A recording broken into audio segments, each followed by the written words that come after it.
Hello everyone, hello dear student, आप सभी का स्वागत है इस 10 मिनट वीडियो सीरीज के अंदर। मैं मोहम्मद राशिद आज बात करने वाला हूं भारत के बहुत सारे मंत्रालय और उनसे संबंधित विभागों के बारे में। एसएससी और किसी भी कॉम्पिटिटिव एग्जामिनेशन की तैयारी अगर आप कर रहे हैं, ये क्लास बहुत बेनिफिशियल रहेगी आपके लिए, क्योंकि हमेशा एग्जाम में इतने आसान से सवाल पूछ लिए जाते हैं कि कौन सा विभाग किस मंत्रालय के अंतर्गत कार्य करता है। लेकिन अगर जानकारी हो तो ये पूरे मार्क्स दिला सकता है, और अगर जानकारी नहीं है तो यहाँ कोई आप लॉजिक लगाकर भी आंसर नहीं कर पाएंगे तब। तो इसलिए जानना जरूरी है, इस छोटी छोटी इंफॉर्मेशन को अपने पास नोट करके रखा करिए, काम आएंगी जरूर बिल्कुल। तो शुरुआत करते हैं, देखते हैं सर क्या क्या इस डिपार्टमेंट के अंदर आता है। सबसे पहले हम बात कर लेते हैं हमारा वित्त मंत्रालय, जो निर्मला सीतारमन जी के पास है, मिनिस्ट्री ऑफ फाइनेंस की बात कर रहे हैं सर। एक आता है राजस्व विभाग यानी कि डिपार्टमेंट ऑफ रेवेन्यू, जो सारा टैक्सेशन का कलेक्शन होता है वो इसी विभाग के पास रहता है।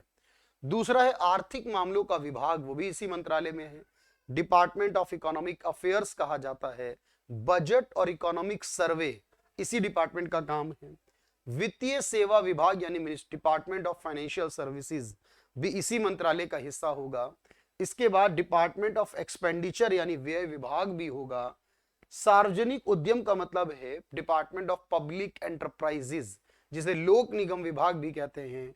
और साथ में वित्तीय सेवाओं में के निवेश और सार्वजनिक संपत्ति यानी हिंदी में इसे कहा और इंग्लिश में कहेंगे department of public assets management वाला, जो investment in public asset management है, ये विभाग भी वित्त मंत्रालय, यानी 6 विभाग मुख्यतः याद रखने हैं।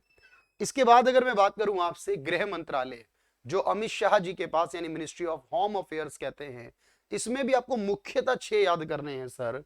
पहला राजभाषा विभाग है हमारे पास, जो डिपार्टमेंट ऑफ ऑफिशियल लैंग्वेजेस है वो यही आता है। सीमा प्रबंधन विभाग यानी कि डिपार्टमेंट ऑफ जो बॉर्डर मैनेजमेंट है वो इसी के पास आएगा। आंतरिक सुरक्षा विभाग जो होगा यानी डिपार्टमेंट ऑफ इंटरनल सिक्योरिटी इसी के पास होगा। राज्य विभाग यानी डिपार्टमेंट ऑफ स्टेट्स। गृह विभाग यानी कि डिपार्टमेंट ऑफ होम।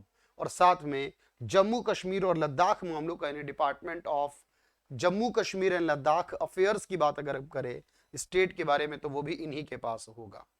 इसके बाद अगर हम बात करें सर अगले पॉइंट में, तो हमारे पास एक मंत्रालय है जो वाणिज्य एवं उद्योग मंत्रालय कहलाता है, यानी कि ministry of commerce and industry, जो पीयूष गोयल जी के पास है। इसके 2 विभाग याद रखने हैं, वाणिज्य यानी कि डिपार्टमेंट ऑफ कॉमर्स, और उद्योग एवं आंतरिक व्यापार संवर्धन यानी department for industrial promotion and internal trade के नाम से department for promotion of industry and internal trade भी कह सकते हैं भाई। इसी तरह अगर बात करें रक्षा मंत्रालय के बारे में, जो कि हमारे राजनाथ सिंह जी के पास आता है, जो रक्षा विभाग यानी डिपार्टमेंट ऑफ डिफेंस के नाम से है, वो इन्हीं के पास होगा। रक्षा उत्पादन विभाग जो होगा डिपार्टमेंट ऑफ डिफेंस प्रोडक्शन भी इन्हीं के पास होगा। रक्षा अनुसंधान एवं विकास विभाग यानी department for defence research and development भी होगा। सैन्य मामलों का विभाग यानी डिपार्टमेंट ऑफ मिलिट्री अफेयर्स भी होगा। और जो भूतपूर्व सैनिक कल्याण विभाग है यानी department for ex serviceman welfares भी रक्षा मंत्रालय में होगा। और आखिरी बात कर लेते हैं सर डिपार्टमेंट ऑफ जो स्कूली शिक्षा की बात अगर हम कर रहे हैं सर, स्कूली शिक्षा एवं साक्षरता विभाग यानी department for school education and literacy, ये हमारे शिक्षा मंत्रालय जो कि धर्मेंद्र प्रधान जी के पास है। और उच्च शिक्षा विभाग यानी डिपार्टमेंट फॉर हायर स्टडीज भी इसी के अंदर होगा।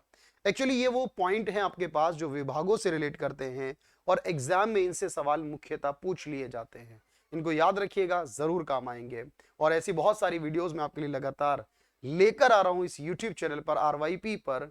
सारी वीडियोस को देखिए और इन वीडियोस को दूसरों के साथ शेयर भी करते रहे। Thank you everyone, thank you so much.